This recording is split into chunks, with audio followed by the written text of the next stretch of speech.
I want to now call this press conference to order. But before we do, I wanted to kindly ask that we observe a minute of silent prayers. Then we go into the press conference proper. Thank you.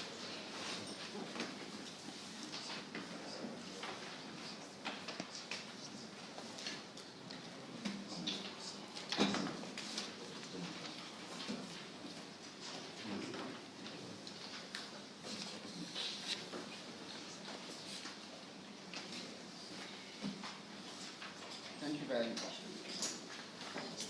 Justice Chairman Suleiman Jallo, QC, JSC Chairman of the Constitutional Review Commission, Mrs. Howard Sabali, Vice Chairperson of the CRC, distinguished CRC commissioners here present, ladies and gentlemen of the press, colleagues of the CRC. Welcome to the 6th edition of the CRC press conferences that we hold from time to time to give you updates on the process, on the progress of the constitutional building process. This partnership with the media that we forged from day one is one we celebrate every day at the CRC. So we want to say thanks for keeping Gambians informed about the work of the CRC. You have made us visible both locally and internationally, working in tandem with our vibrant communication unit headed by Seni Marena. Now we will now invite the Chairman, Justice Jallo, to deliver his statement to the press on where we are and where we are headed as a commission, how much ground we have covered thus far, and if we have any challenges and what opportunities we have out there, if any. So Justice Jallo, we are inviting you to deliver your statement. Thank you. Thank you very much, Omar, Secretary to the CRC. And good morning, members of the media present here. Good morning, Madam Vice Chair, and good morning, fellow commissioners. Good morning, staff of the CRC. I am pleased to once again, on behalf of the Constitutional Review Commission, to welcome and engage with you, our media partners in the constitutional review process, to yet another dialogue where I update you, and through you, the general Gambian public, on the activities the CRC has been embarked upon since the last time we got together in a similar setting. Since the inception of our work at the CRC, press conferences have become a regular engagement where we interface with you directly. This has been possible largely on the basis of the partnership and cordial relationship the CRC has been able to forge with individual journalists and media houses covering the constitutional review process. We at the CRC certainly recognize that we have a shared journey, not only with the Gambian people and other stakeholders, but also specifically with members of the media, whose continued support continues to be an invaluable source of strength for us. A lot has been going on in the Commission, and work continues to be both exciting and challenging. We have, through our consultative process, received and learned a lot from our citizens and other stakeholders who accepted our invitation from early on to engage with the CRC to collectively help in developing a new constitution for the Gambia. This engagement has taken the form of direct face-to-face public consultations with Gambians both at home and abroad, dialogue with political parties and key central and local government institutions, dialogue with civil society, written contributions in response to the CRC issues document, conduct of household surveys where a total of 9,263 eligible respondents from the age of 18 years upwards were sampled in different enumeration areas throughout the country. conduct of online surveys through questionnaires on key constitutional reform issues, one-on-one dialogue with our traditional chiefs to learn more about the historical perspective of chieftaincy in the Gambia, and other bilateral discussions with development partners. We have received wonderful proposals that are guiding us in our effort to design and build a new constitution for the Gambia. We have also received opinions that express frustrations and a desire to make things better for our country. Some of the views and opinions we have received will not necessarily find their way into the new draft constitution, but will certainly assist in shaping the new draft constitution and the report that we have a mandate to prepare. On the other hand, we recognize and appreciate that building a constitution can be a really daunting task, and the one we are embarked upon is not an exception.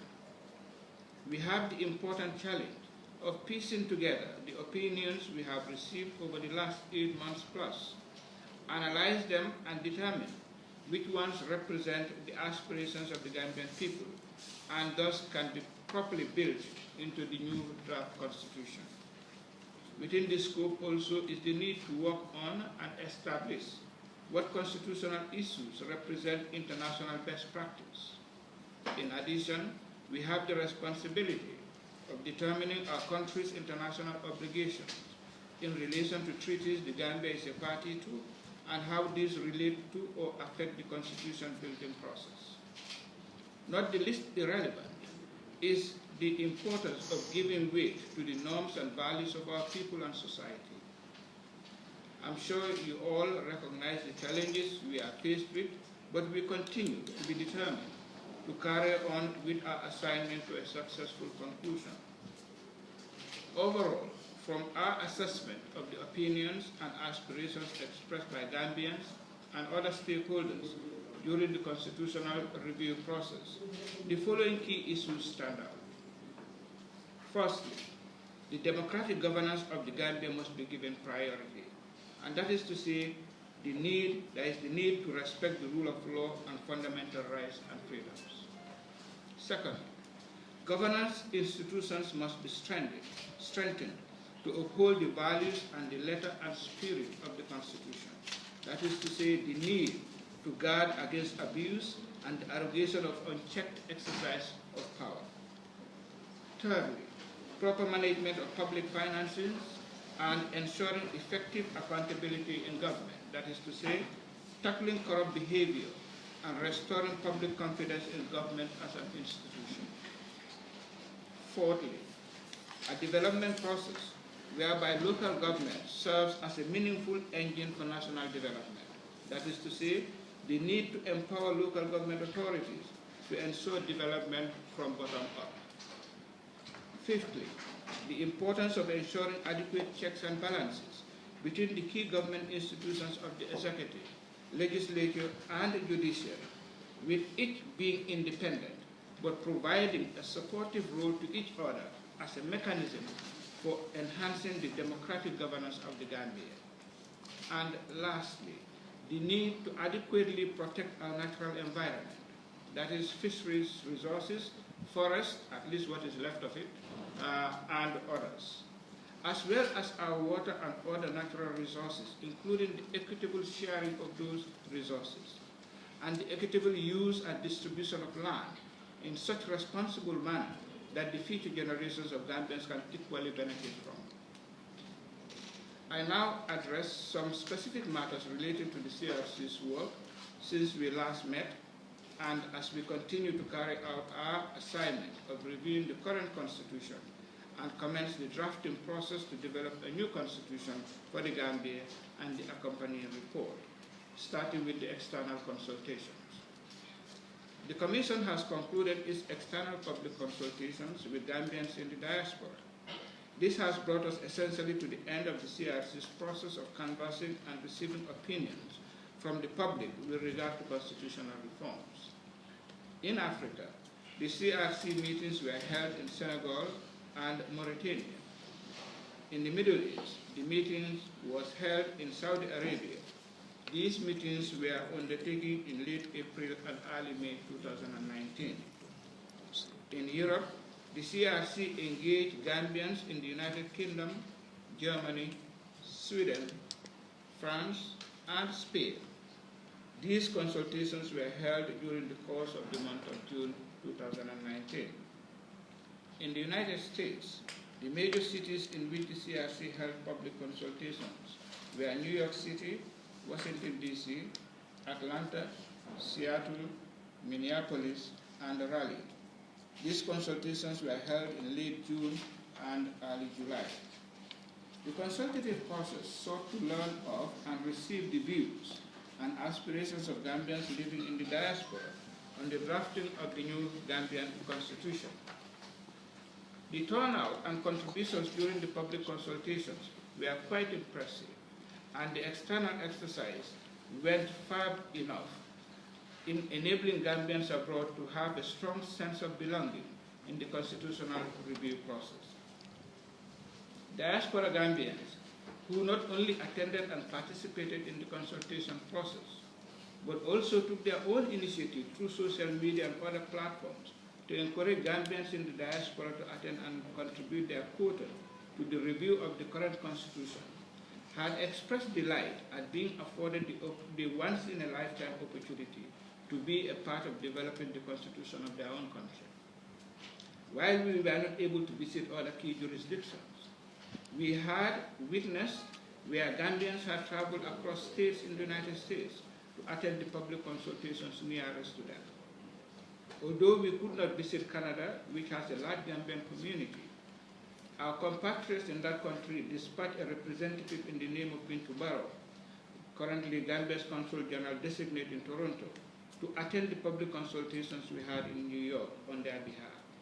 All in all, we have been satisfied with the level of reception and participation of diaspora Gambians in all the regions we were able to visit.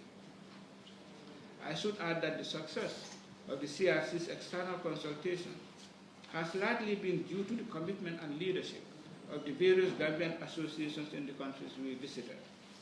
They went beyond the norm to ensure that Gambians in their jurisdictions were properly notified and made sterling arrangements, working with the CRC's team of logisticians for comfortable venues for the public consultation. In all these endeavors, our ambassadors, High Commissioner, Charge d'Affaires, and Consul Generals, through the leadership of the Ministry of Foreign Affairs, effectively led the arrangements for the public consultations in the various jurisdictions. They attended and stayed with us throughout our consultations, and indeed, our ambassador in the United States was able to attend every meeting we've heard in the 6 states we visited. Our ambassador at the United Nations also equally participated in the consultations held in New York City.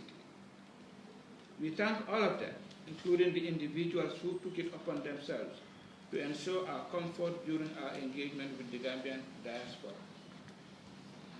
With respect to the submissions to the CRC issues document, as part of efforts to seek the opinions of all Gambians, both at home and abroad, on the drafting of the new constitution, the CRC considered it necessary to extend the deadline for the submission of position papers to the 15th of July 2009.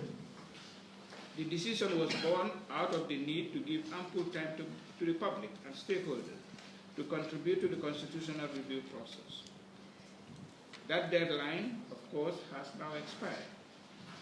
We have to terminate the consultation phase in order to proceed to the next phase of piecing together the opinions we've received, analyze and take decisions with respect to those opinions, and prepare drafting instructions for the actual drafting of the new constitution.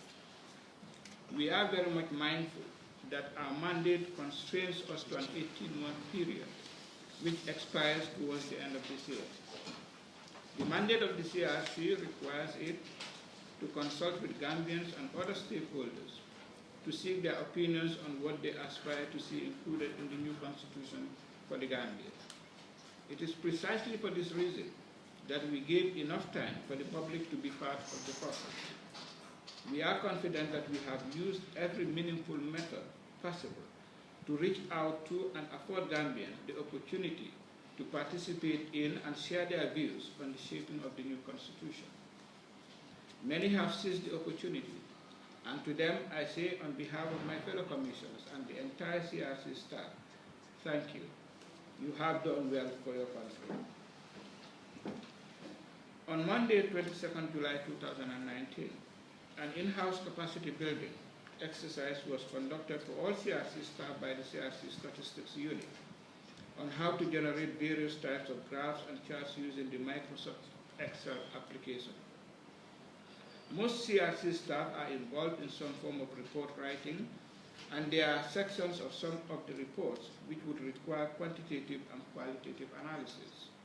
Since its inception, the CRC has encouraged the culture of knowledge transfer through such internal capacity building training. With respect to data entry of material that we have received, the data entry for the CRC household survey is ongoing and is expected to be completed shortly. CRC statisticians are pursuing a rigorous data verification process through the use of double data entry system so as to ensure clean and accurate data sets. The results will be fed into the CRC's decision-making process. In terms of records management, the CRC engaged the National Records Service for assistance in the development of a standards records management system.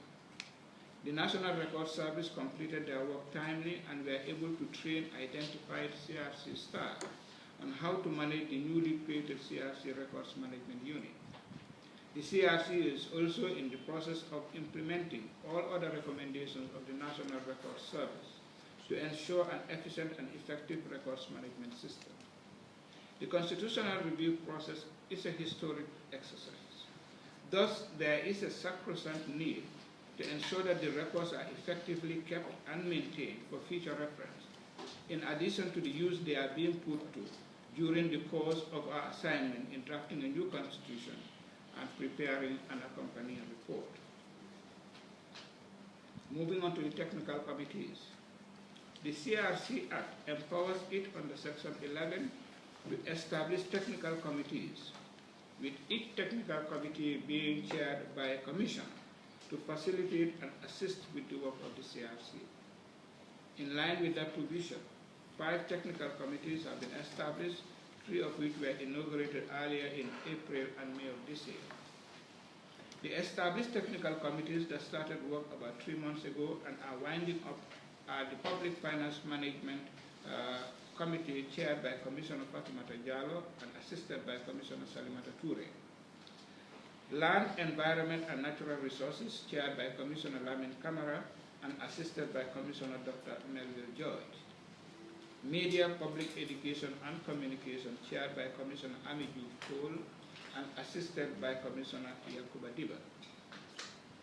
On Monday, 5th August 2019, that's 2 days ago, the remaining 2 technical committees, namely the Technical Committee of Experts on Constitutional Law, chaired by Hawa Uru Sise Sabali, Vice Chair of the CRC, and the Technical Committee on Constitution Drafting and Report Writing, chaired by Commissioner Janet Ramatulai Salanjai, were launched, and members took their oath of office for work to commence in earnest. The role of the technical committees is to assist the Commission to identify constitutional-related issues from an expert's perspective and to make recommendations on what specific matters referred to them by the Commission to capture in the new Constitution and how key oversight institutions can be strengthened to promote good governance in the Gambia. In that context, the CRC will refer specific matters to the technical committees to review, research, and provide recommendations on. This process, in addition to the public consultations, both oral and written, is designed to ensure that the CRC has the benefit of the full range of opinions and expertise in making objective assessments on matters that should be incorporated into the new Constitution. The CRC will ultimately determine the drafting instructions to be relied upon by the Technical Committee on Constitution Drafting and Report Writing in drafting the new Constitution and the accompanying report for the consideration and approval of the full Commission. It should be noted that once the draft new constitution is ready, it will be made available to the public for comment. The process of soliciting comments and feedback on the draft new constitution from the public will also entail local public consultations, but on a much more reduced scale. This will be followed by the finalization of the draft constitution and a report, which will include the processes adopted by the Commission in developing the new constitution and the rationale for the provisions enshrined in the constitution. At the tail end of all of that exercise, both the draft new constitution and the report will be submitted to His Excellency the President of the Republic. In conclusion, let me reiterate once again that all opinions and other representations that the Commission received are considered in accordance with the guiding principles enshrined in the CRC Act of 2017. The constitutional review process continues to be guided by the principles of participation, inclusiveness, transparency, and national ownership. The end product of which will be a sound constitution which reflects the collective values, beliefs, and aspirations of Gambians. On behalf of my fellow commissioners, and on my own behalf, I take the opportunity once again to thank Gambians and all other stakeholders who saw value in engaging and indeed did engage with the CRC on the development of a new constitution for the Gambia, for their participation and active engagement. It is fair to state that had we embarked on drafting a new constitution for the Gambia, without the input of Gambians and other stakeholders, we most certainly would not have benefited from the range of excellent opinions and guidance we have been able to receive thus far.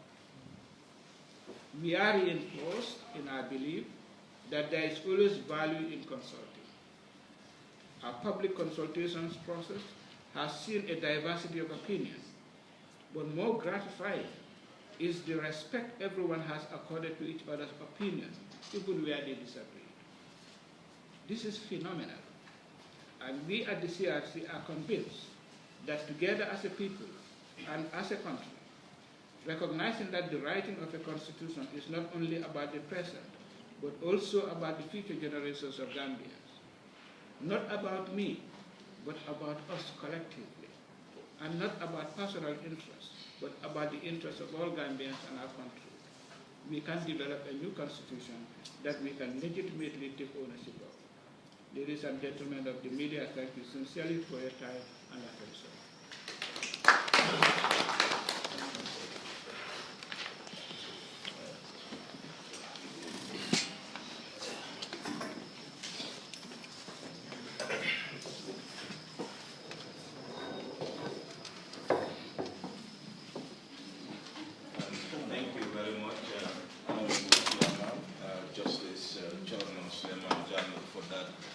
Comprehensive review of the ongoing work at the CRC Commission. Without much ado, I will now open the floor for question and answer, but please, your name and institution you are representing.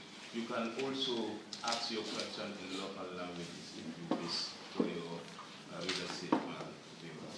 Thank you. Do you want to go?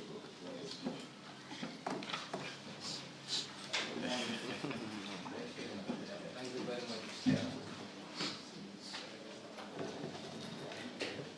With regard to the external consultations,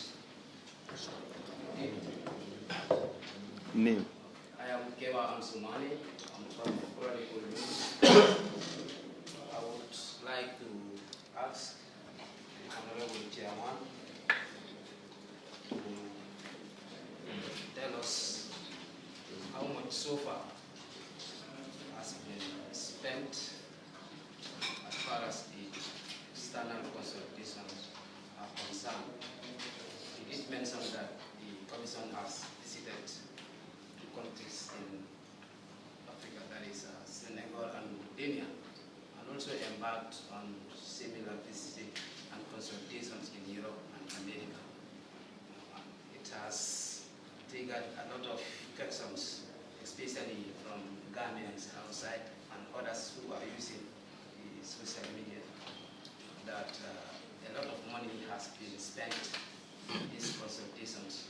So I would like to know how much so far has been spent and what are the justifications for spending such amounts of taxpayers' money when there are other avenues that can be explored. Thank you very much. Thank you very much, Keva. You seem to be one of those contributors of social media.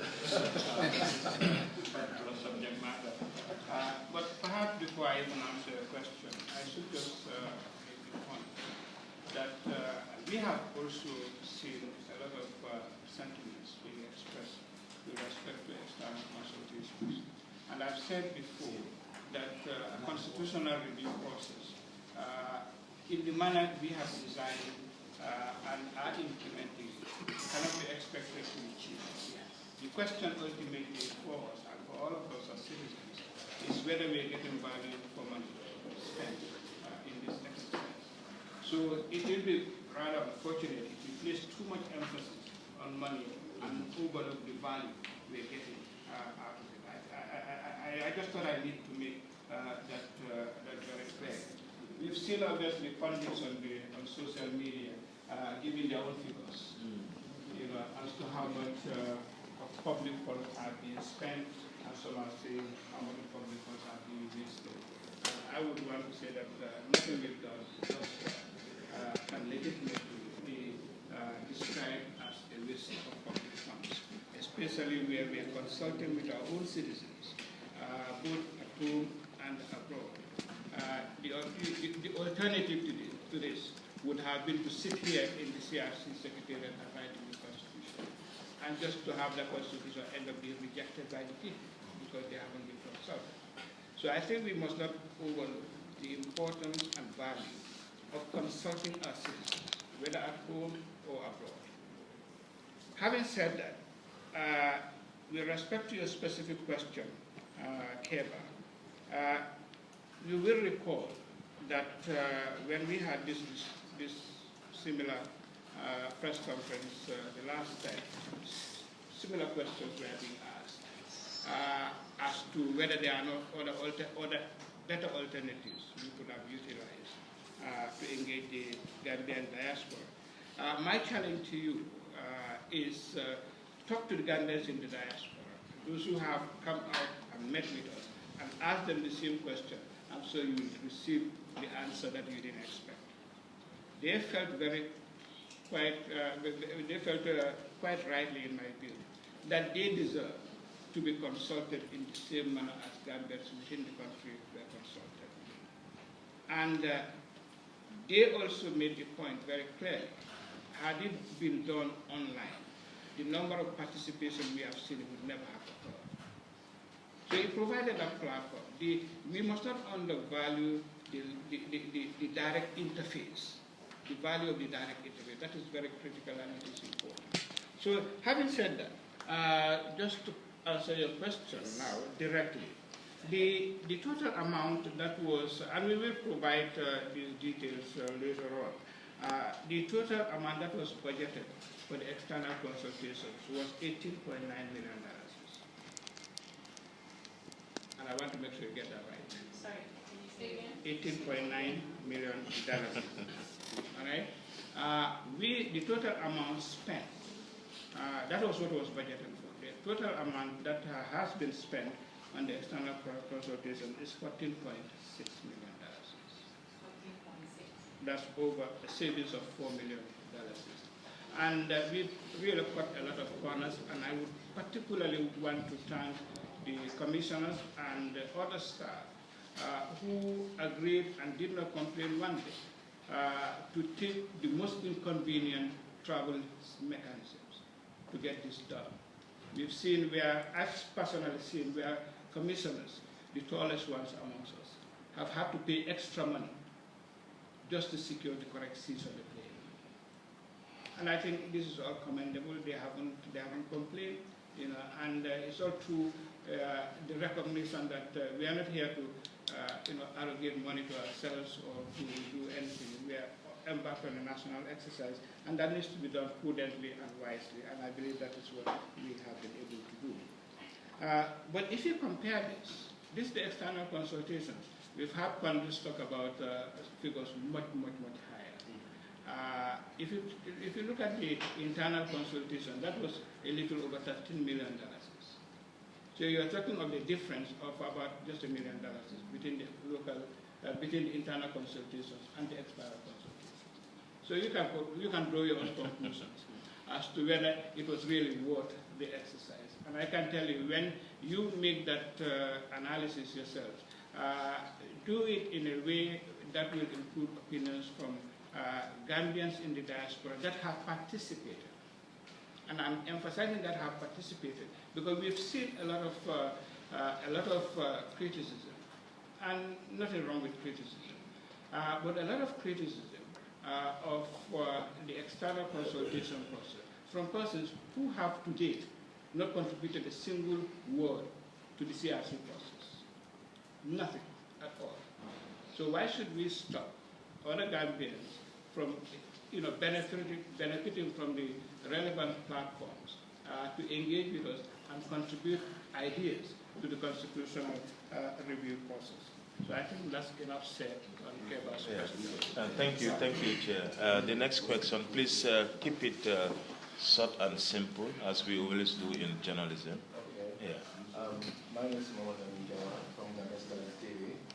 My question is, Gambian are so yearning for a new constitution before the 2021 election. Do you think this is possible? Will your text be done and dusted before 2021? Thank you very much. We have a mandate under the CRC Act to write and deliver a new constitution and a report within a period of 18 months.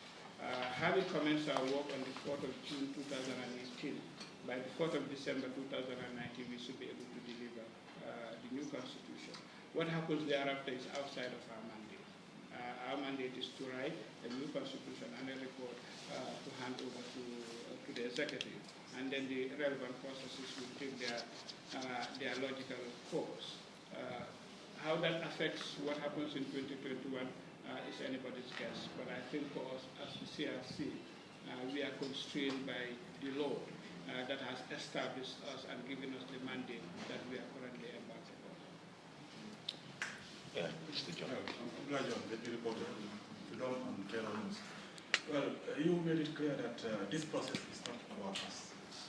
You are somehow inventing our own future. So can Gambian expect this time that we'll have a constitution that will resist the test of time? Second question is with regard to ecology. We know the damage that is going on, attacks on environment. And this is becoming more and more invisible. People are not talking about it. So will this new constitution take into consideration this attack on environment, our natural resources, and lay out sanction, criminalize any act that will damage our environment? Thank you very much for those two very important questions. The first one, whether we will come up with a constitution that will stand the test of time, that is the aim. That is the aim we are embarked upon. It is one of the primary, or if not the primary function that we are performing as the CRC, which is why we thought it necessary from day one to consult with Gambians, both at home and abroad, in order to achieve that level of legitimacy that is desirable in any constitutional setting, particularly with respect to the instrument itself. And it is also a requirement under the CRC that we consult with Gambians both at home and abroad. So all of that has been done. But ultimately, what we have decided we will do, and I said this earlier, is that once we have the draft constitution, after having consulted with Gambians, is to publish that. So everybody sees what is in the draft constitution. And we'll invite people to obviously contribute and make comments on that before we embark on finalizing that one. So we are hoping that through the various processes we have adopted and continue to adopt, the draft constitution, when it is ready finally, will find that level of acceptability amongst the Gambian population And that is what will ultimately determine whether it stands the test of time. So I think that is important. So it's a collective endeavor on behalf of everyone. We are just the instruments. We are just the instrument by which this new constitution is going to be developed. But ultimately, like I said before, national ownership is important, and that national ownership has to reside with the people, and we need to take it forward. On your second question, you will recall in my statement I mentioned the fact that one of the technical committees will establish some land, natural resources, and the environment. What you've said here is actually what practically every Gambian has been telling us. Gambians have been lamenting the destruction of the environment. The environment continues to be depleted, and we ourselves have seen that having gone through around the country. And in some circumstances, they are truly sad. And I don't want to be personal about it, but if you look at the way the environment has been depleted in so many different ways, it really, really makes you wonder what the future of this country is going to look like. We are all concerned about it. So, which is why, because of the emphasis that people have placed on this, we've established this technical committee, which is looking at various dimensions. And the technical committee itself had even undertaken a countrywide consultation process on environment alone, natural resources and land. Because these are hot topics, they are issues that are affecting us. Some might even say the reason we still don't have the regular rates at this time is because we've destroyed all our forests. That's a different, it's a scientific issue, not my issue. But the important thing, and that the people of this country have narrated to us and continue to lament about, is the fact that we need measures that will protect our natural environment. And that is important. We need measures that will ensure the sound and equitable management and distribution of our natural resources. These are things people see every day, they live with it, and they lament about it. So I think we are doing the best we can. We are not saying that the answer, the complete answer lies in the Constitution.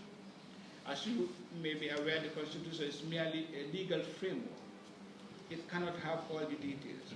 We have quite a number of laws on environment, forestry, and so on. We have to acknowledge the fact that part of the problem is in the enforcement of the laws. It's not all. We can write the best constitution, write the best laws we can.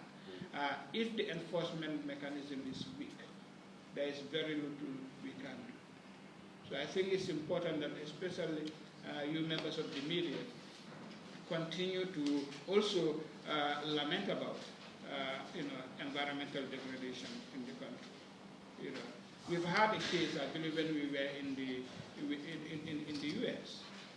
One of the participants indicated how his son, a little son, I think about 10 years old, said to him, "We see all of these things going on last time we were in the Gambia, and there are houses being built everywhere, fences all over the place. Where are we going to get our land when we grow up?" This is from a young child making that statement. So it speaks to the fact that the management of our resources, our land resources, really is something that we need to take much more seriously than we probably are doing at the moment. Any other question?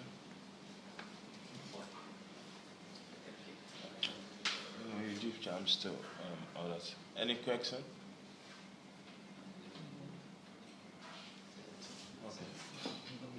Thank you very much. Once again, Chairman, you did mention of the establishment of 2 new committees that will be headed, or that is being headed by Madam Vice Chair, and I cannot remember the other. However, I would like to know what is the mandate of these technical committees in general. How many months they are to serve? And if so, will these 2 latest committees be able to meet the deadline? Hence, by December 1st, we are expecting a new constitution. Thank you. Yes, we have, as I said before, 5 technical committees. They each have a mandate. They each have that is terms of reference. And the terms of reference are very clear in terms of what is required of them. The earlier technical committees on public finance management, the one on land, environment, and natural resources, and the other on media, education, and publication. Those 3 will finish the assignment at the end of this month. They've done quite a lot of work. So their mandate terminates at the end of this month. And the other 2 committees are the ones that come in after the work of these technical committees. So we've been very deliberate in terms of how we have been institutionalizing these technical committees. So the technical committee that is headed by our vice chair and by Commissioner Salanjai are the ones really that ultimately will be with us until we finish this exercise. Because they will be looking at the legal issues emanating from all the technical committees and all the other issues in order to deal with areas that need further research, require analysis, and to interface with the Commission as they continue to do that work, to ensure that ultimately we get this whole exercise right, and end up with a constitution that is all-embracing of relevant opinions that constitute constitutional law proper, and ultimately to ensure that we have achieved the mandate that we have been tasked under the CRC Act. So yes, all of it is fine so far. I think we are a little off target, but we are Madam Vice Chair has made it very clear to me that we need to work on a daily basis, and it was gratifying to hear say that. And we are actually meeting practically on a daily basis to make sure that we achieve, we recoup lost time. So we are still confident that we can achieve our target. And I just want to say this, to be very clear about it. None of the commissioners, and we've had this discussion several times, none of the commissioners wants an extension. We want to do this job and finish with it. It's a very difficult exercise, a very time-consuming, and we have other jobs as well. So it's important that we concentrate on this as we are doing now to ensure that we complete the process within time and deliver it as the law requires of us. Okay, I think... Okay. Thank you very much, Chairman. I'm Omar Ba. I work for the Standard newspaper. On some of the most discussed issues during your consultation with Gambians, both home and abroad, you talked about good governance and the issue of the ecosystem and, of course, Gambia's international obligations. But what are other things that of course stand out during these meetings from Gambians that they have discussed with the Commission that really interest them and they want it to be entrenched in the new constitution? And the other thing is you have not talked much about constraint of the Commission, and this is of course quite reassuring for Gambians who are looking forward to a new constitution. But again, it's important that we know whether the Commission is not faced with any challenges, especially when it comes to financial challenges, because it's important that the Commission is fully equipped, because this document, of course, is one of the most important documents that Gambians are looking forward to, especially before the next presidential election. Thank you very much, Omar. On your first question, what I gave you, the 6 points I gave you, are effectively a summary of all the details, because if I want to go into the details, we'll never leave this hall today. But in essence, it has to do with governance, and governance, will relate to issues concerning elections, the conduct of elections, election of the president, election of members of our legislature, and so on and so forth.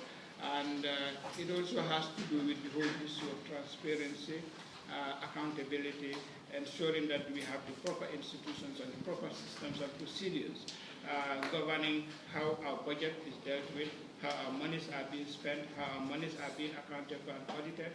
All of those issues have actually been canvassed by Gambia, both here and abroad. And I can tell you, the opinions canvassed are not very dissimilar insofar as the details are concerned. But the long and short story really, Omar, on this is that every issue that is contained in our issues document that we publish and the copies on our website has been discussed. And Gambians have been raising opinions, have been expressing opinions on those matters. In terms of the constraints of the CRC, right now I can assure you we don't have any financial constraints, and the government continues to be very supportive in our endeavor, and the financial requirements of the Commission are being provided, so we do not have anything in relation to that. I can't think of any particular constraint unless the commissioners can think of one outside of the work that we are doing and finding time to do things and trying to meet deadlines and so on, which are the natural phenomena of any exercise like the one we are embarked upon. But all in all, we are quite satisfied with the level of cooperation and with the level of assistance that we are receiving from the government. Yeah, maybe managing the expectations of Gambians. Well, Gambians have a right to expect, the world. I mean, I think every Gambian deserves that, and they also deserve to expect the best out of us as commissioners. Obviously, we try to manage that, and we've always indicated to Gambians, both at home and abroad, that it's important that we hear their opinions, but ultimately we have to face the reality that Constitution being what it is, it cannot incorporate every opinion, and I think that's important. But overall, what we have received from Gambians is that whilst they acknowledge that, they are satisfied with the fact that they've been given the opportunity to express their opinions. And for them, that is what matters most. I still recall this statement in country here when we were having our consultation, where a villager said to us, I really don't mind if you don't take my opinion into account, but the fact that you came to us, you sat with us at our bantaban and discussed and allowed us to express our opinion, that alone made me happy. So I think it's the opportunity, and there are realities to these exercises, and we are certainly going to do our very best to explain to Gambians so whatever opinion hasn't made it into the Constitution, why it hasn't made it into the Constitution. We'll do our very best to do that. Whatever has made it in the Constitution, I will provide justification for that as well. But I think ultimately what we need to understand as a country and as a people is that with the best aim and with the best intentions in the world, we have to recognize that the Constitution will embody provisions that may not be to the liking of everybody. That's just natural. All right, that's just natural. But I think ultimately we need to look at the bigger picture. And the bigger picture is what is in the best interest of the country. And ultimately the question we need to ask ourselves, whatever is contained in the Constitution, does it represent an interest that is not of value to this country? If it is of value, then I think we need to understand that. That's why I made it very clear in my statement, and Mr. John made reference to it earlier. This is really not about me. It's about us. It's about our country. And that means that we have to put aside personal interests. Because the moment we have on our personal interests, then this process is not going to go anywhere beyond where we are today. So it's important that we recognize it. And we are very much satisfied and certainly pleased with the approach we've seen during the public consultations, where people recognize and said it, that they'll express their personal opinion, but they recognize their opinions may not make it into the Constitution. But so long as one makes it into the Constitution, it's for the greater good of this country. They are happy. And I think that's the kind of approach we all need to take. We all can't insist on having our own positions as expressed during the consultation, expressed in that form or other shape in the new Constitution. But we are taking everything into account, and that is the most important part. Thank you very much, Chairman. I think we have to close the question. Okay, you can. Many Gambians have expressed dissatisfaction about the national National Assembly, where MPs continue, of the majority party continue to endorse everything the executive put on the table.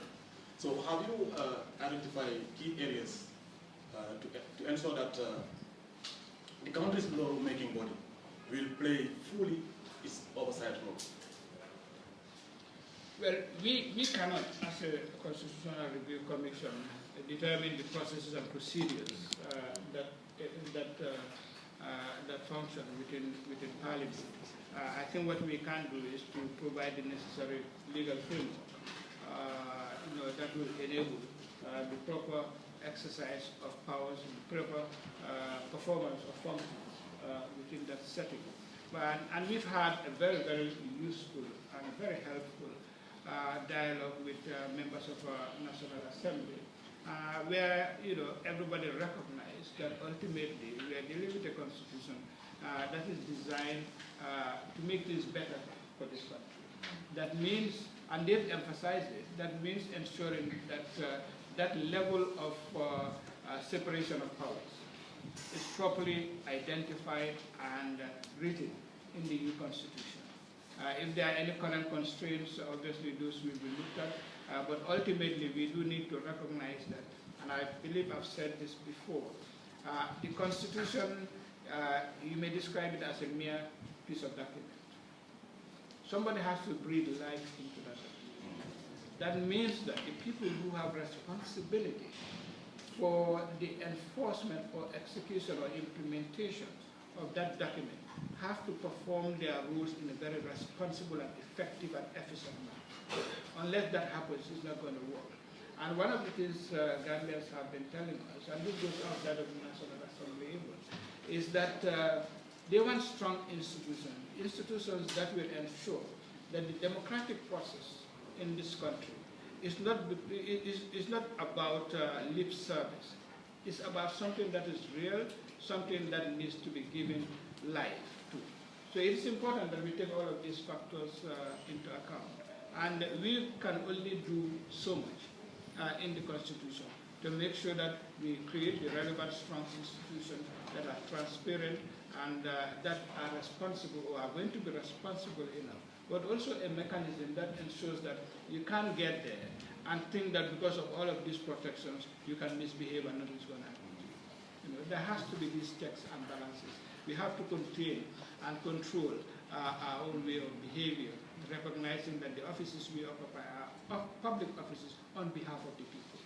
So that these are all important elements.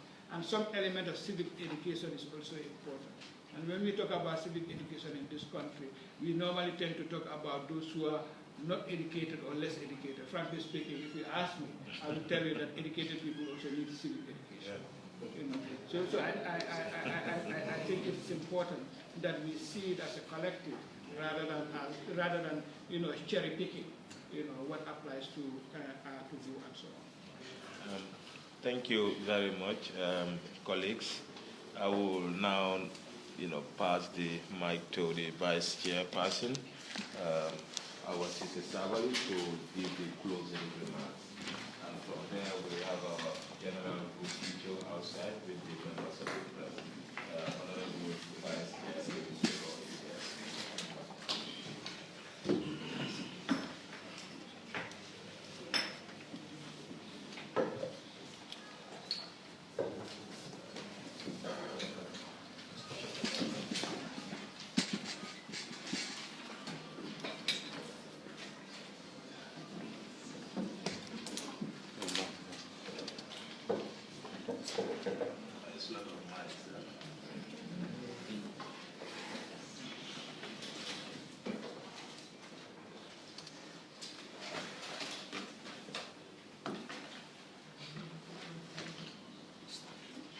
Your Lordship, Justice Diallo, Chairman of the Constitutional Review Commission, fellow commissioners, ladies and gentlemen of the press, Mr. Job, the Secretary to the Commission, members of the Commission. Thank you very much, Mr. Chair, for the statement that you delivered in this briefing. I believe the Chair has given you summary of what we have been doing for the past months. And from the question and answers that came out, it is very clear that everybody is impatient now, and everybody wants the Constitution to be ready and to see the copy of the Constitution. I believe we will not be pardoned if we extend our time, and we are not ready to ask for an extension. As a result of which, we have decided to work every day of the week, including Sundays, from morning to late at night, in order to make sure that we stick to the time allocated given to us by the statute. Having said that, Mr. Chair, when we are going to embark on the other consultation after the first draft is out, we will be needing you again as partners to partner with us as we go around the country and to disseminate or explain the provisions of the Constitution. I'm made to understand, Mr. Chair, that the High Commissioner in England also stayed at the meeting that was held in the United Kingdom from 10 a.m. to 10 p.m., and we acknowledge that fact for the press. So, gentlemen of the press, thank you very much. We hope to be in touch with you very soon when the first draft is ready. Thank you very much. Thank you very much, Madam Vice Chair, for that short statement. This brings us to the end of this press conference. And on behalf of my bosses, Justice John Muslim Mandela,